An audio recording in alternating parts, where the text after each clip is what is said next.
What's up, y'all? It's your girl Sakina, and I'm back with another review. This is my review for the Real Housewives of Beverly Hills. This is season 13, episode 9. I actually tried to do this yesterday, but just this energy level got real low, and I was like, you know what? I can't do it. I don't have enough energy, so I just stopped past like the first or second scene.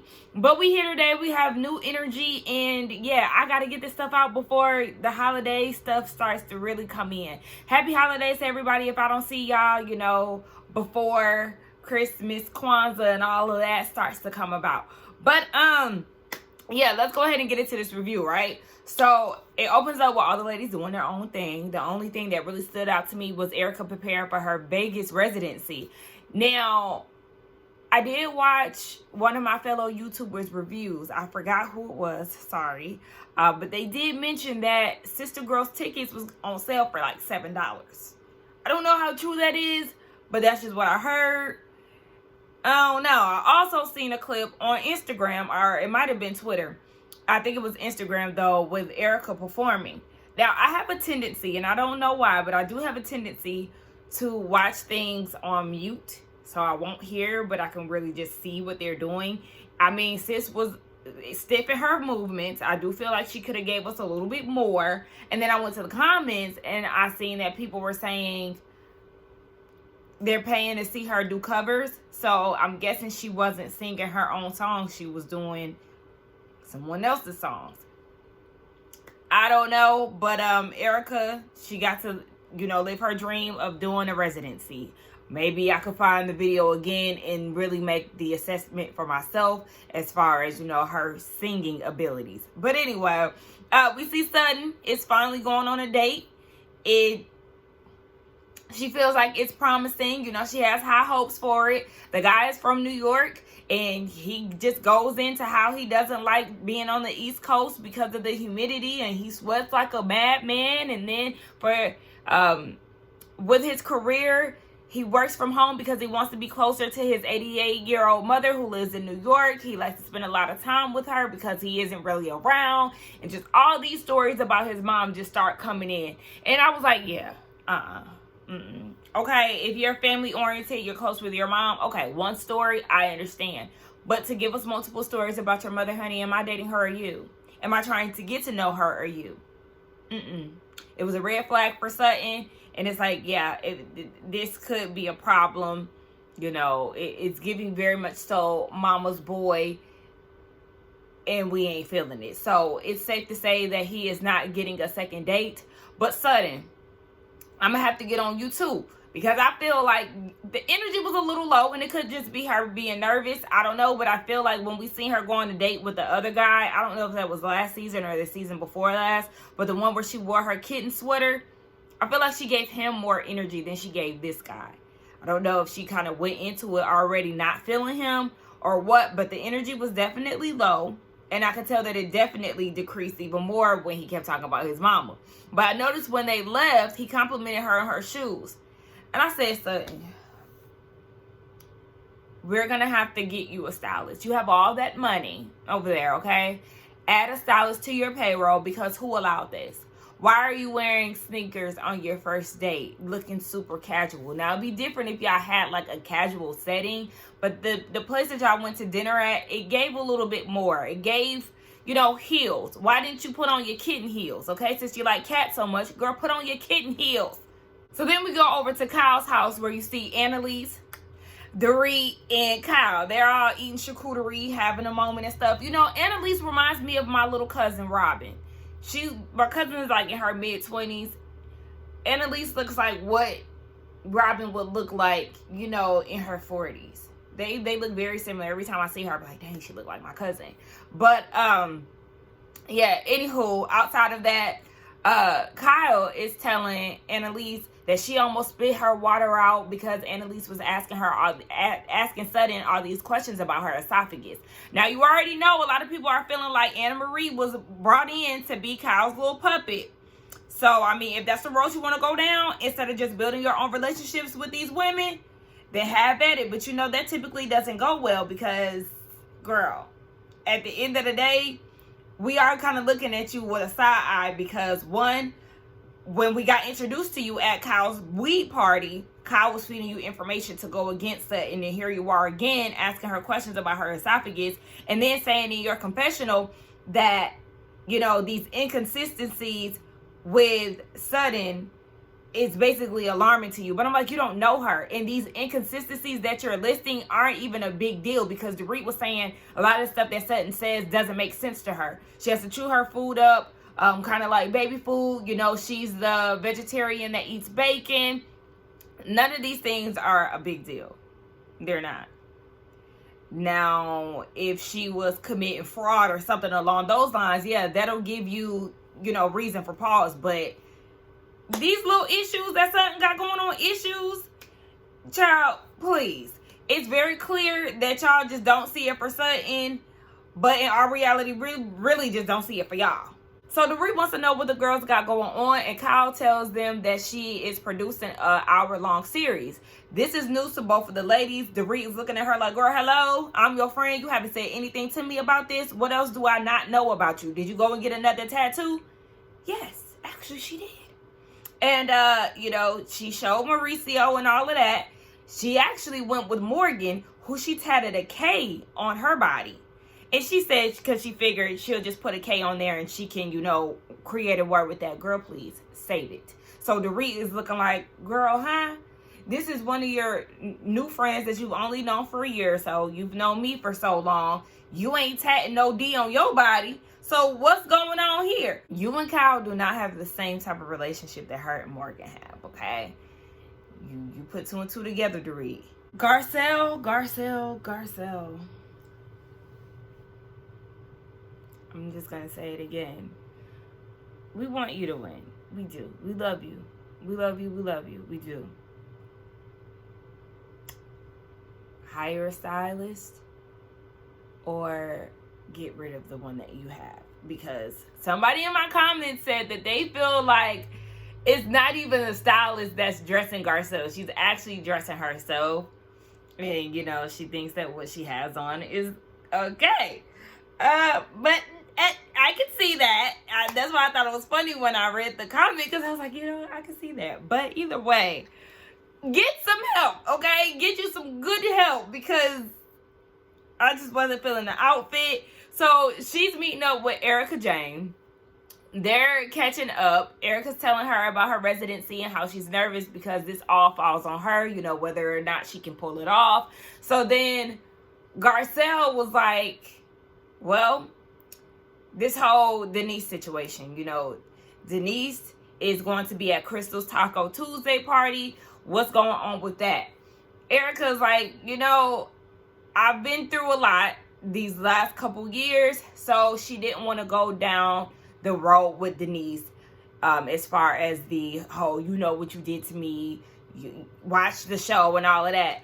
But my thing is, Erica responded in a way that she knew what Denise was talking about. Despite Denise being unclear, she had an idea, because she said, you know, Denise needs to get over this 4-year beef. And that because you don't want to argue with the ladies, that you know, went the other way with it.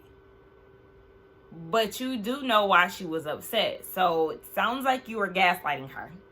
Yeah. Sutton is there too. Garcelle set this whole thing up for them to be in the same, you know, area and see how that works out for them. You know, they're two Southern belles who just butt heads at times. They really make each other laugh. So, I mean, they seem to be fine. But, Erica mentioned that Denise is on OnlyFans and you can get a naked bundle, I guess some pictures of her for $7. Child. Denise, what's going on? Like, I know that you was mad that your 14-year-old daughter overheard them talking about threesomes and stuff, but I was actually with Erica. Them 14-year-old kids know about threesomes if they haven't had one already. Do I think that the kids was having threesomes? No, but I get what she was saying. These kids are so grown and advanced now compared to, you know, back in our days and beyond. These kids is grown as hell. And they got two, I guess you would say, like, sexualized parents. You can't tell me that them kids don't know about that when they carry smartphones around all day, every day. These kids have access to a whole lot of things, but okay, Denise. The girls get to drinking lychee martinis, and let me tell you, I love me a good, I'm not even a martini girl, but I do love me a lychee martini. Anytime I go get sushi and stuff like that, yeah, give me a lychee martini. Make sure you have the lychee too, because I want to eat some of that. I love lychee. I never have it outside of the drink, but it's so good. It's so good. Garcelle was drunk as hell, and she exposed Sutton. Wait, hold on, wait. Back to that Sutton. Why was your hair so late in this scene, but you couldn't give that on your date? You was more dressed up here than you was on your date, literally. Sutton's hair looks so good. She need to start wearing her hair like that. Whether it was dirty or not, girl, we need this look right here, okay? Keep that up. But the girls were having a good time. They were laughing and everything else, so it was a cute little scene. Everybody is getting ready for Crystal's Taco Tuesday night.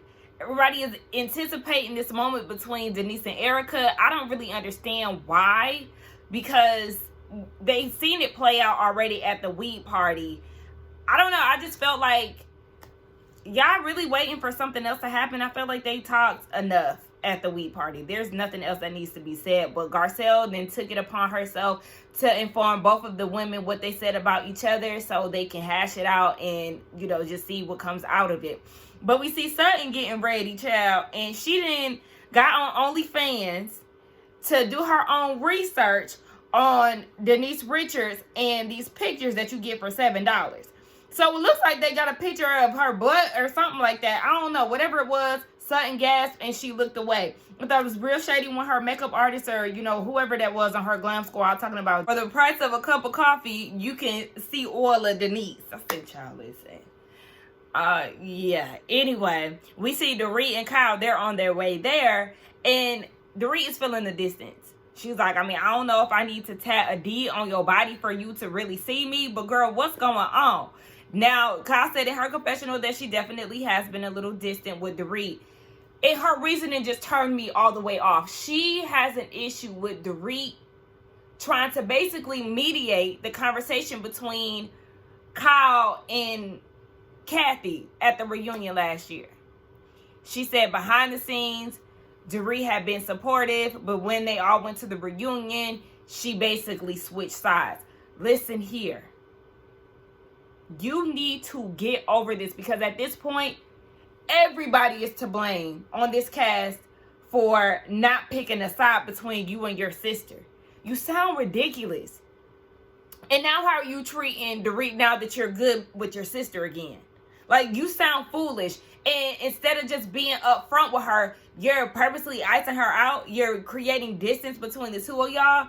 I call BS. You sound stupid. And what it really boils down to is that you too caught up in Morgan and the things that y'all got going on. Because even Dorit said that y'all are morphing into each other, more so Kyle morphing into who Morgan already is. And yes, we already see that. If you look at Kyle from, you know, seasons previously, she was never dressing the way that she's dressing now. Yes, she's not drinking. She's getting tattoos. We already know that Morgan is tatted up. Morgan doesn't drink. Morgan works out. All these things that she already is. And I understand, you know, having good influence, that's one thing. But it definitely seems like Kyle is, like she said, obsessed with this woman. She was stalking her Instagram and everything like that. Girl, it's very evident that y'all are more than just friends. I wouldn't be surprised if they was already involved with each other while she was married. If that came out, I wouldn't be surprised. But Dorit is starting to peep game. And just like I said, girl, you already know what's going on between the two of them. The writing is on the wall and on Morgan's body.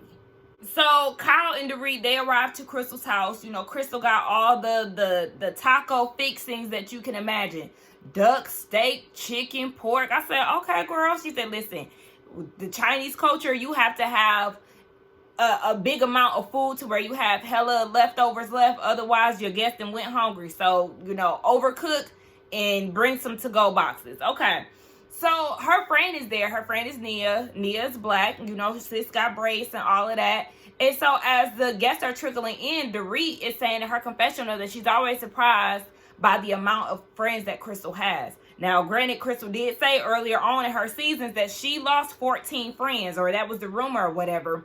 But Dorit said, I mean, all these friends minus 14, girl, you got a whole lot of them, don't you? So Dorit and Kyle are talking to Nia, they're talking about Magic Mike. And then Dorit goes and mentions that Sutton flipped out about Magic Mike. Nia is like, why? Her and Kyle was like, well, why don't you just ask her? We would love for you to ask her. And Nia's like, no. Y'all won't get me in this housewife drama. I think the fuck not. And yes, I hope that she stands firm in her word, because I'm noticing that y'all love to bring people in at this point to come at Sutton. Y'all did it with Anna Marie. Kyle already fed her information prior to her meeting Sutton. And, you know, of course, she was on guard when it came down to her. And here y'all are with another, coincidentally, black woman that y'all want to come after Sutton and ask the questions that I guess y'all are too scared to ask. Like, or you know, start the drama with y'all's hands being clean. Get out of here. This is pathetic. Now, Crystal, I don't know why you would want to have a party in 55-degree weather outside. Were you not outside that day? Did you not get the memo when it came down to the weather? Another person who didn't get the memo was Sutton. Sutton, why did you come in there with a sundress full of butterflies, girl? Wrong season. Because I seen in one of the scenes, Kyle had a Christmas tree because I could see the lights shining through her window.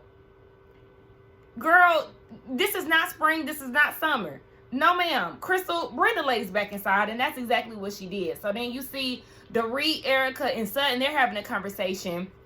Sutton brings up to Dorit that she knows that she tried to steal her assistant away from her. And they did a flashback where Dorit was like, can I just take you from Sutton? And Ivy was looking in the camera. He is so funny to me. I really love him. If we could see more of him without Sutton being mean, I would enjoy that. Because even when he seen the guy at the event on the last episode, he came through with some shades on. He was like, baby, you are not a celebrity. Take them damn shades off. I said, I know that's right. He's funny. But, yeah, so they get into a spat about that because Dorit started getting mad that Sutton was accusing her of things that she didn't do. But, girl, I mean, that you did do it. It's on camera. Whether you was joking or not, you did it. You could just say it was a joke and just, you know, keep it moving. So then Sutton was like, okay, well, are you going to stop accusing me of putting vodka in my coffee? Dorit gonna try to act like she didn't say it. I mean, she said it, but she did. It wasn't an accusation. It was just more like she seems like the type who would put vodka in her coffee. Either way, it's wrong. You shouldn't have been saying that, regardless of whatever. And Sutton said, bitch, I don't even drink coffee. So there's that. So then Erica was like, well, you know, me, Sutton, and Garcelle, we had a good time the other day. You know, we was laughing. And, you know, Garcelle said that Sutton had made out with her driver. And Dorit's feeling some type of way because she ain't get no invite. Girl, we're glad you were not invited. So Dorit is talking to Garcelle, and she was like, I'm getting really pissed with Crystal. She's dumping out all this stuff and trying to make issues between me and Sutton. And they feel like, oh, well, Crystal was finally speaking up. Like, girl, what's going on here? Because you already know, you know, she really doesn't say too much in scenes. And then when she does say stuff, sometimes it's like, girl, what are you even talking about? Because I forgot all about this whole situation where she was saying that Sutton said something dark but never wanted to say it and all that BS. She strung that throughout a whole season, and it was just like, girl, what are you even talking about? But I really feel like, yes, I agree with Dorit as far as Crystal needing to speak up more and being more vocal and showing up in these scenes, because she seemed very promising on her first season and then she just faded into the background. So yes, she needs to give us more here rather than her confessionals and, you know, behind the scenes of behind somebody's back. So I agree with Dorit on that. But the issue between her and Sutton, it's like, I mean, Dorit, you was talking shit and she just went back and told Sutton. It's no different from what the rest of y'all do. You were talking shit with Kyle about Sutton's drinking. So, why you mad? Alright, so Nia, Crystal's black friend that I talked about at the beginning of her party. She actually ends up asking Sutton, well, why did you have an issue at Magic Mike? Sutton said she didn't like the legs between the head situation, and she's been very consistent with that. Dorit feels like, you know, girl, you sitting here acting like you had a problem with it, but you had your stack of ones, and I could definitely see you, you know, planting a few ones in some man's pants. And the rest of the girls are laughing because Crystal's friends, everybody at this point, are around. So they start laughing, And Sutton is like, yeah, y'all laughing because y'all know that's the furthest thing from the truth. Dorit then says, well, you made out with your driver. And what does that have to do with anything? So Garcelle had to stop her in her tracks and was like, wait. This was a conversation that we had amongst us. I feel like you brought this up to embarrass her in front of these ladies. And Garcelle is absolutely right, because that's exactly what Dorit did. So then the ladies, I think Garcelle asked Nia, like, girl, how did you even know about this? It all came back to Dorit. And I thought it was hilarious, the fact that Dorit is getting on Crystal because she feels like she's trying to start something between her and Sutton. But in all reality, it's actually Dorit. Dorit has been coming for Sutton unwarranted. You're the reason why you and Sutton have issues. Girl, come on. Sutton is asking Dorit, why'd you say it? Why'd you say that? Why did you say that? She keeps asking why Dorit said that she kissed her driver. And Dorit was saying in her confessional that the reason why she said it was because Sutton was acting prudy about Magic Mike. But you ain't that prudy because you made out with your driver. But the thing is, Dorit is now getting upset with Garcelle, because she feels like Garcelle is defending Sutton, and now she's attacking. She feels attacked by Garcelle. One, Dorit, here you go with your antics, and you know the way that you treat Garcelle is very obvious. What you're trying to do is very microaggression-y. That's what you're doing. The issue and the difference between what you did versus what Erica did is, one, Erica exposed Sutton making out with her driver amongst the 4 ladies. It was you, Sutton, Erica, and then they were speaking to Garcelle, who was in a separate room. You could see everybody else behind them in a separate room getting food. It was a conversation amongst the 4 of y'all women. You brought it up in the midst of mixed company.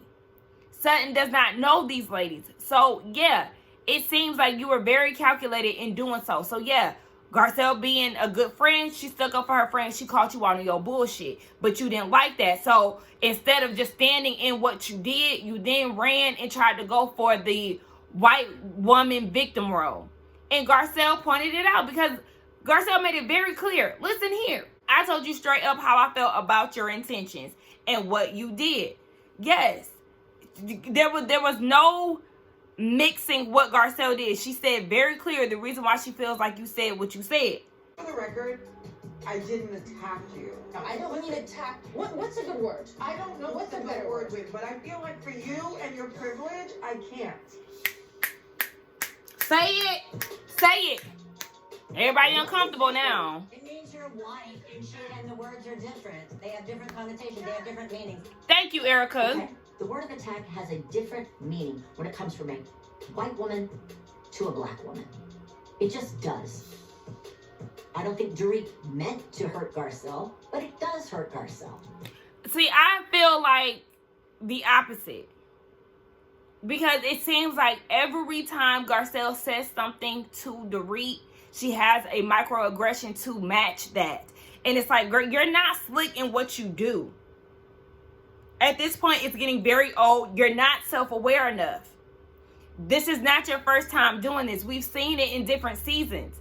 So it's like when Garcelle says that Dorit lives in her own bubble, that's what it means. Because like, girl, when are you going to wake up and get a grip and understand that the things that you're saying towards a black woman, it's very alarming. Like, girl, what are you doing? At this point, Dorit is trying to apologize for, triggering Garcelle, and she wants to have a one-on-one conversation. Garcelle said, absolutely not.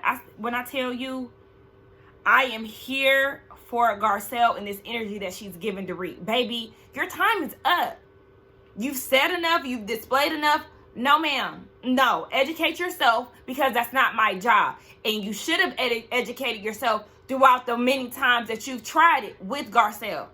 Because I'm sure you're into Twitter and everything else. Baby, you already know the times that you've upset and offended Garcelle. Because the audience is going to show you every time. So, I mean, you can act blonde and blind all you want. But, girl, yeah, Garcelle's not having it. She ain't having no damn sit down with you. I'm just very glad that Garcelle is dismissing Dorit the same way that she's been dismissed by Dorit on several occasions. Not today. I do find it very interesting, though, that Erica is the one that has to explain why Garcelle feels some type of way about the word attack, when you also have another black woman in the presence of the group that could explain that as well. Nia, you wanted to know all about Sutton and her mess. Why didn't you stick up for Garcelle in that moment as a black woman? I mean, I can only go off of what we see. Maybe she had something to say behind the scenes, but I just find it very funny that sis did not speak up when it was actually time to speak up. Now Dorit wants to talk to Crystal amongst the group. You know, now that everybody is caught up on the reason why her and Sutton are going at it, Dorit now wants to talk to Crystal about the whole Sutton putting vodka in her drink and telling everybody about it. Now, Crystal said she was wanting to talk about it, but then she kind of got caught up and was like, well, I don't want to get my words wrong. Girl, it just sounds like you don't even remember what you said at this point. But whatever, because that didn't even last long. Because then Sutton wants to interrupt and say that, you know, she's moving forward. They're going to be behind her at this rate. Girl, I don't know what the hell Sutton was talking about. I guess she was just saying that, you know, if y'all keep gossiping about her, she's just going to keep moving ahead. Okay, whatever, girl. So then, you know, Dorit, again, trying to get the heat off of her, asked Denise, hey, did you have a conversation with Erica about y'all's issues? Did y'all see Garcelle's face? Garcelle's face gave, this bitch, look at her. That's exactly what it gave. And even Erica was like, no, we haven't talked about anything pot stir. Yeah, clearly she's trying to get the heat off of her. Okay, so Dorit's attempt to get Erica and Denise to talk was a complete flop. She felt very embarrassed, obviously so, to the point where she was ready to go home.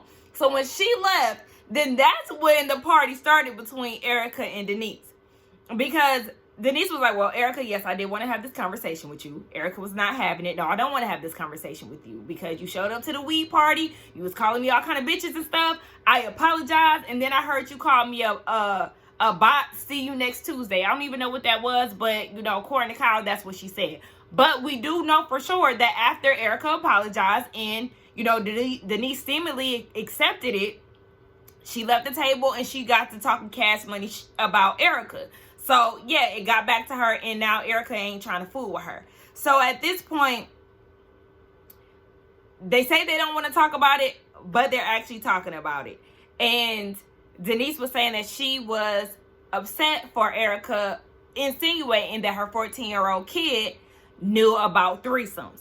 Just like I said earlier, Erica has the same argument. Baby, these kids have smartphones. They have access to everything. So then Denise was like, well, we're talking about my kids. Oh, okay. Well, since we're talking about your kids, Erica said, your daughter has an OnlyFans, your oldest one. So what's next? Yeah, Jabi, she got her together. Because now Denise is feeling some type of way. How dare you bring up my daughter's OnlyFans? I mean, Erica said, have you met me? You came in calling me all kind of bitches and whatnot. Girl, yeah, so now I'm finna get you together, as she did. So then she went as far as saying, who profits more, you or Sammy? Yikes! Now that, I mean,